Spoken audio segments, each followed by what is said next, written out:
Okay, thank you very much. Please.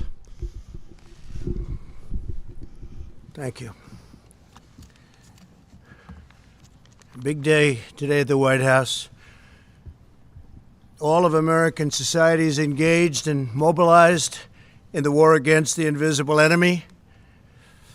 While we must remain vigilant, it is clear that our aggressive strategy is working, and very strongly working, I might add. New cases are declining throughout the New York metropolitan area. Cases in the Detroit and Denver metro areas are flat. Washington, D.C., Baltimore, Philadelphia, and St. Louis are showing great signs of progress, and new cases in Houston and New Orleans are declining. The battle continues, but the data suggests that nationwide we have passed the peak on new cases. Hopefully that will continue, and we will continue to make great progress. These encouraging developments have put us in a very strong position to finalize guidelines for states on reopening the country, which we'll be announcing. We're going to be talking about that tomorrow. We'll be having a news conference tomorrow sometime during the afternoon. We're going to be announcing guidelines, and we'll be talking about various states, and it's very exciting. It's been a horrible time to see such death and destruction, especially when you come out of what was the greatest economy in the history of the world. The greatest. There's never been an economy like what we had produced, but we'll produce it again. And I think we'll produce it again very fast. The medical and healthcare advances we've made are critical to our continued progress. We've rapidly developed the most expansive and accurate testing system anywhere in the world, and have completed more than 3.3 million tests.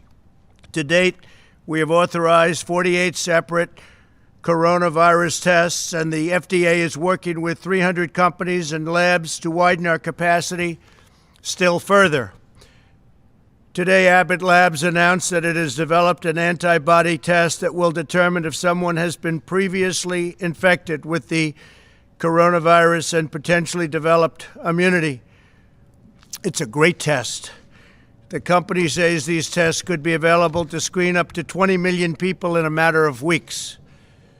My administration is also distributing vast amounts of medical supplies to states across the country through Project Airbridge, which has been an amazing success.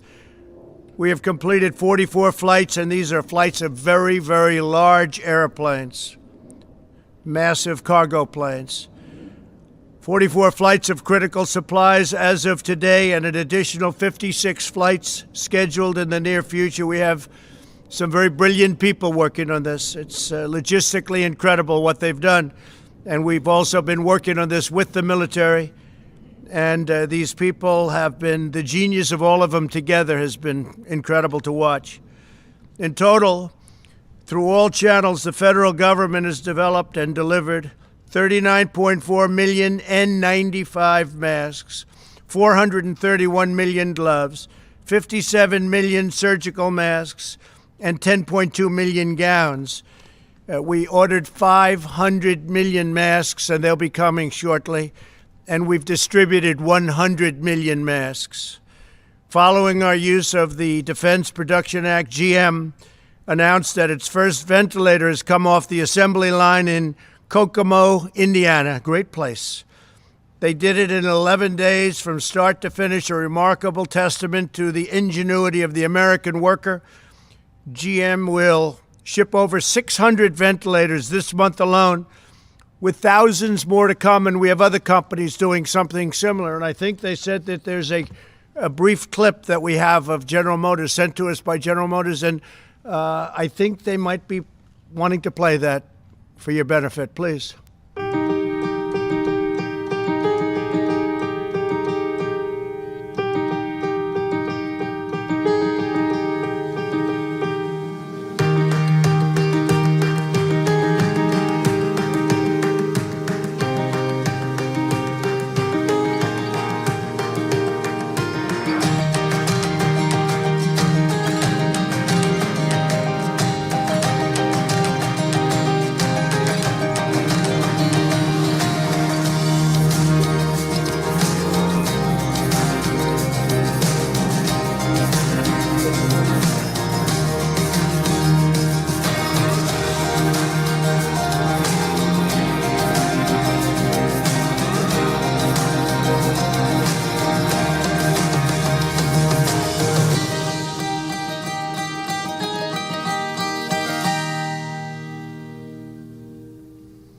I know you got a little bit nervous when you saw there was a clip about ready to be played, but that was sent to us by General Motors, and we thought it would be a good one to play. It's amazing. It's, what they've done in a very, very short period of time.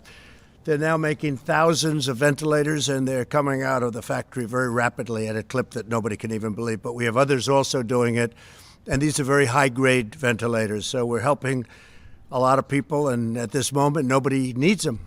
We have to remember, during the surge, nobody's needed them for weeks now. But we'll have them for stockpiles, and very importantly, we're going to have them for other countries because nobody's able to do things like we can do, and we're going to be able to help other countries that are having tremendous problems, to put it mildly.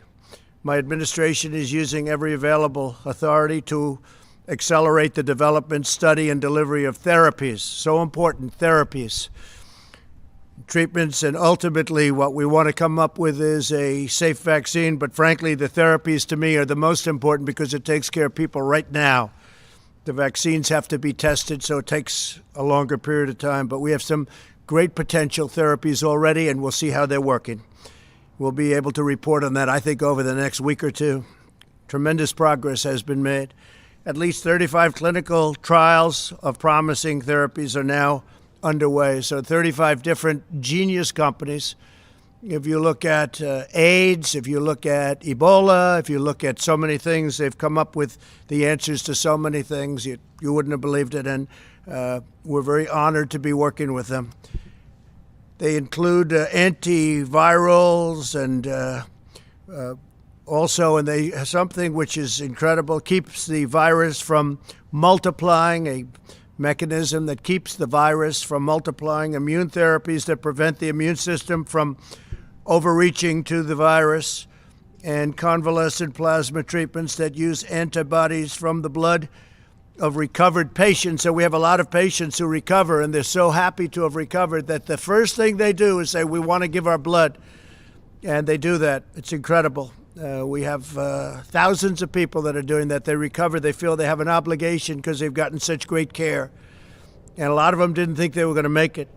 As the entire U.S. government works to combat the global pandemic, it is absolutely essential that the key positions at relevant federal agencies are fully staffed, and we're not allowing that to take place through our Congress. They're just not giving it to us. We have many, many positions that are unstaffed because we can't get the approvals. The Democrats are holding us up. We cannot get approval. We've gotten judges because we go through the process. I guess we're up to 448 federal judges, and that we've gotten because we focus on it. We take the maximum time because no matter who the judge is, they take vast numbers of days and hours to approve, and leaves no time left for others. Very unfair system. If a judge is going to be approved in 1 hour in one session, it doesn't matter. They'll take the maximum number of hours and days, you're talking about days, to get one judge approved. And we're close to 250 judges, but because of the way they're doing it, there's no time for anybody else. And many of these people have been waiting for 2.5 years. We have a couple that have been waiting for longer than that. There are currently 129 nominees stuck in the Senate because of partisan obstruction. Many are nominated for vacancies that must be filled to assist with the coronavirus crisis and the resulting economic challenges. And I've read over the couple of years, well, I didn't fill positions. I don't fill positions. In some cases, we don't need the position, and I'm all for that. But in many cases, you do, but we can't get them approved by the Democrats. They won't release them. The positions include the Director of National Intelligence, 2 members of the Federal Reserve Board of Governors, the Assistant Secretary of Treasury for Financial Markets of the United States, and the Undersecretary of Agriculture responsible for administering food security programs. And Sonny Perdue, who's going to be speaking today, is saying, please, can I have this man, can I have this particular person approved as soon as possible? He's been telling me that for a long time, and the Democrats won't allow it to happen. Again, every single judge, every nominee we have goes through maximum or at least they go through a long process. So it takes days and days, and there's no time left, and it's just a concerted effort to make life difficult. An example is Michael Pack. He's my nominee for the CEO of the Broadcasting Board of Governors, and he's been stuck in committee for 2 years, preventing us from managing the Voice of America. Very important. And if you heard what's coming out of the Voice of America, it's disgusting. What things they say are disgusting toward our country. And Michael Pack would get in. He'd do a great job, but he's been waiting now for 2 years. Can't get him approved. The Senate has left Washington until at least May 4th. The Constitution provides a mechanism for the president to fill positions in such circumstances. The recess appointment, it's called. The Senate's practice of gaveling into so-called pro forma sessions where no one is even there has prevented me from using the constitutional authority that we're given under the recess provisions. The Senate should either fulfill its duty and vote on my nominees, or it should formally adjourn so that I can make recess appointments. We have a tremendous number of people that have to come into government, and now more so than ever before because of the virus and the problem.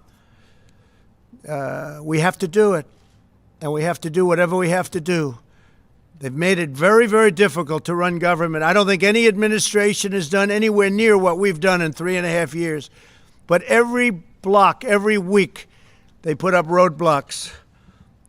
Whether it's Russia, or whether it's impeachment hoax, or whatever it may be, it's always roadblocks and a waste of time. If the House will not agree to that adjournment, I will exercise my constitutional authority to adjourn both chambers of Congress. The current practice of leaving town while conducting phony pro forma sessions is a dereliction of duty that the American people cannot afford during this crisis. It is a scam what they do. It's a scam, and everybody knows it, and it's been that way for a long time. And perhaps it's never done before. It's never been done before. Nobody's even sure if it has, but we're going to do it. We need these people here. We need people for this crisis, and we don't want to play any more political games. I've been waiting for 2.5 years, 3 years for some of these people, and they're great people. They left law firms. They left jobs. They gave up everything to do it, and they've been waiting for 3 years, 2.5 years, 2 years, 1 year to get approved. It's ridiculous. And everyone knows they're going to be approved